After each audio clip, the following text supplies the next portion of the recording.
As the months passed, Emily's pregnancy became harder to hide. Her once slim figure began to change, her belly swelling as the baby grew inside her. She wore loose clothing to cover it, but soon her secret was too obvious. Sophia, who had long ago stopped paying attention to Emily beyond giving her orders, began to notice something was different. It wasn't long before one of Sophia's friends made a remark that sent everything into motion. They were hosting a small gathering at the mansion when one of the women, known for her sharp tongue, leaned in close to Sophia and whispered, "Your maid, Emily? She looks like she's put on quite a bit of weight. Are you sure she isn't pregnant?" Sophia's eyebrows shot up in surprise. "Pregnant? That's ridiculous. She would never." But as the evening wore on, Sophia couldn't shake the comment from her mind. The next morning, she watched Emily more closely, noticing how the girl moved with care, how her clothes seemed to strain at the seams. Suspicion gnawed at Sophia, and soon enough, she called Emily into her room. Her cold eyes scanned the maid from head to toe as she asked, "Emily, are you hiding something from me?" Emily froze, her hands trembling. "No, ma'am, I'm not." But Sophia wasn't convinced. Her voice turned sharp. "Don't lie to me. I know something is going on. Now tell me, are you pregnant?" There was no point in lying anymore. Emily's face paled as she nodded, her voice barely audible. "Yes, ma'am, I'm pregnant." Sophia's eyes widened in shock, but it didn't take long for the shock to give way to fury. You're pregnant? How could you? Who is responsible for this?" Emily remained silent, unable to form the words that would reveal the truth. But Sophia, quick-witted and suspicious, began to piece things together. The separate bedrooms, the tension between her and William, the way he had been acting around Emily. It hit her like a lightning bolt. It was William, wasn't it? She hissed, her voice dripping with venom. Emily didn't answer, but her silence was confirmation enough. Sophia exploded with rage, her hands shaking as she pointed towards the door. "Get out! I don't want to see your face again. You're fired!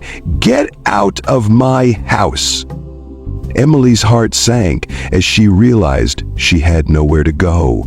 "Please, ma'am, I have nowhere else to turn. My mother is sick in the hospital, and I need this job to support her." Sophia's expression hardened. "That's not my problem. You can take your pregnancy and your sob story somewhere else. Leave now, before I call security to throw you out." Emily, broken and defeated, packed her few belongings and left the mansion. She wandered the streets, her mind swirling with fear and uncertainty. She didn't know what to do or where to go. Her mother was still in the hospital, and without her job, Emily had no way to pay for the treatment her mother desperately needed. Days passed, and Emily's mother died, her illness worsening without proper care. Emily was left alone, grieving the loss of her mother while carrying the weight of her unborn child. As time went on, Emily gave birth to triplets, 3 beautiful boys who were the only light in her now dark world. But raising them wasn't easy. Without a job, she was forced to scrape by, hawking goods on the streets just to feed her children. Every day was a struggle for survival, and Emily often wondered how much more she could endure. Meanwhile, back in the mansion, William and Sophia continued their miserable lives, both of them trapped in the loveless marriage they had built for themselves. William, though consumed by his own guilt, never mentioned Emily again, and Sophia, still furious, made sure to erase any trace of the maid who had once lived under their roof. But little did they know, their paths would cross with Emily once more, and the consequences of their past actions would come back to haunt them in ways they could never have imagined. Years passed, and life in the grand mansion remained as cold and loveless as ever. William and Sophia continued their charade of a marriage, but there was no affection, no warmth between them. They were two strangers living under the same roof, each consumed by their own selfish desires. Sophia continued to maintain her appearance, attending glamorous parties and surrounding herself with high society friends, while William threw himself deeper into his work and various affairs. Yet, with each passing year, a sense of emptiness began to creep into William's heart. Despite his wealth, power, and the freedom to live as he pleased, something was missing. The laughter of children, the joy of family, these things had never mattered to him before, but as he grew older, he started to feel the weight of his decisions. His brothers and cousins, all with children of their own, often spoke proudly of their families, and the pressure from his parents to produce an heir never ceased. William had hoped that eventually Sophia would change her mind about having children, but she remained steadfast in her refusal. Now, after nearly 20 years of marriage, Sophia's beauty began to fade, but her obsession with staying youthful remained strong. She would spend hours in front of the mirror, applying creams and potions, undergoing treatments, all to preserve the image of the stunning woman she once was. The irony was that she had maintained her figure, but her heart had become hollow, cold as the stone walls of their mansion. One evening, as William sat alone in his study, staring out the window at the city lights, a deep sadness washed over him. The mansion, once a symbol of wealth and success, felt like a prison. His thoughts drifted back to the events of 5 years ago, to Emily. He hadn't thought about her in a long time. But now, for some reason, she entered his mind with an unsettling clarity. He remembered the day she had told him she was pregnant, the way he had dismissed her, threatened her, and let Sophia throw her out without a second thought. What had become of her? Was she still alive? What happened to the child? His child. For the first time in years, William felt a pang of guilt. He had spent so long ignoring the consequences of his actions, but now, in his loneliness, they haunted him. Across town, Emily's life had been anything but easy. She had given birth to triplets, 3 boys, each a mirror image of their father, with his strong features and dark eyes. They were her pride and joy, but raising them alone was a struggle beyond anything she had ever imagined. After her mother's death, Emily had taken to hawking on the streets to survive, selling anything she could get her hands on just to feed her children. She carried the boys on her back and in her arms as she walked through the busy markets of Lagos, calling out to passers-by to buy her wares. The city was loud, chaotic, and unforgiving, but it was all she had.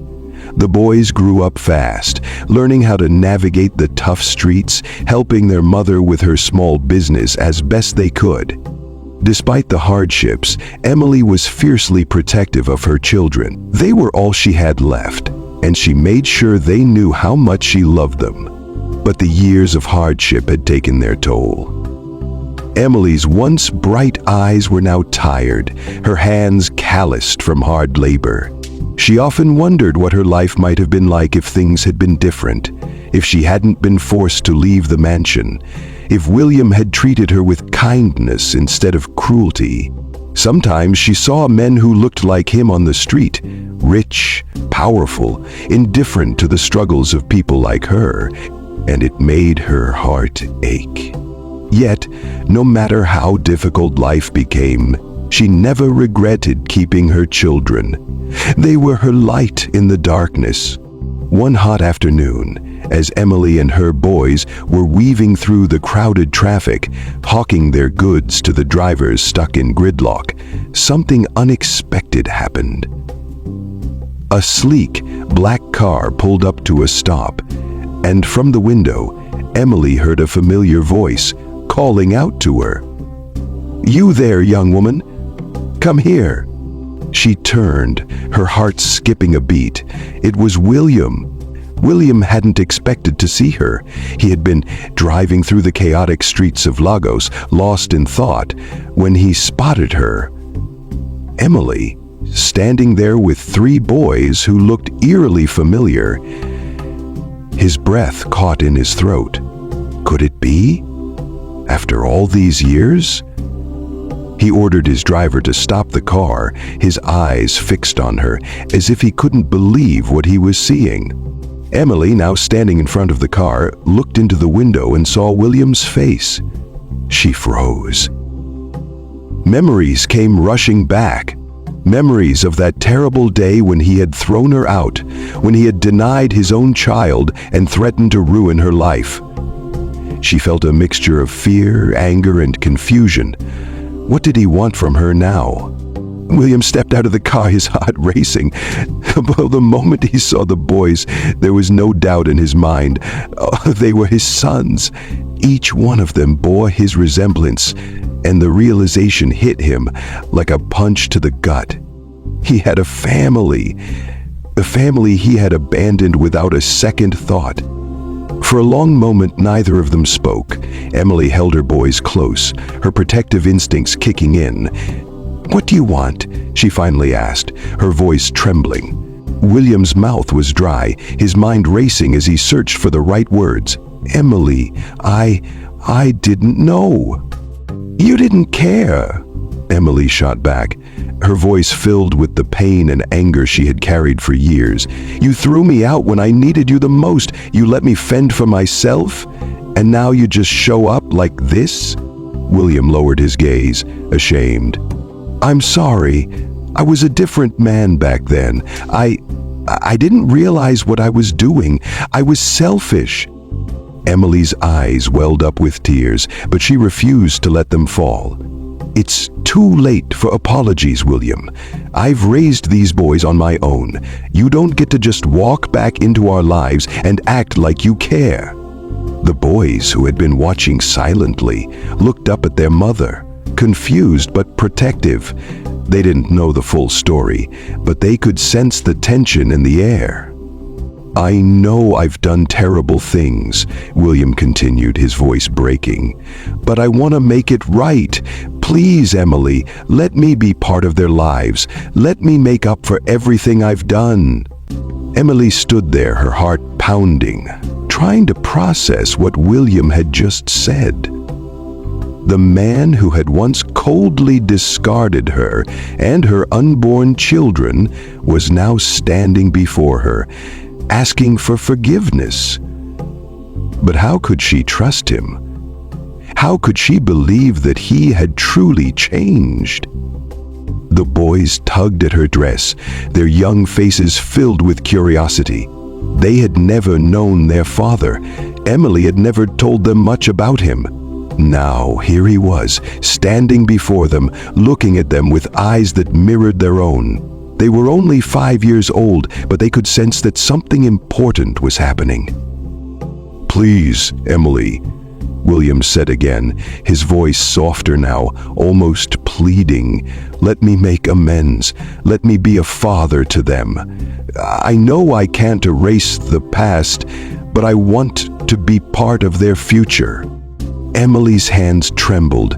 The anger and pain she had harbored for so long seemed to swirl within her like a storm, but beyond that anger was exhaustion. Years of struggling alone, fighting to provide for her children without help. Part of her wanted to turn her back on William, to leave him standing there in the street, but another part of her, the part that had always longed for peace, wanted to listen.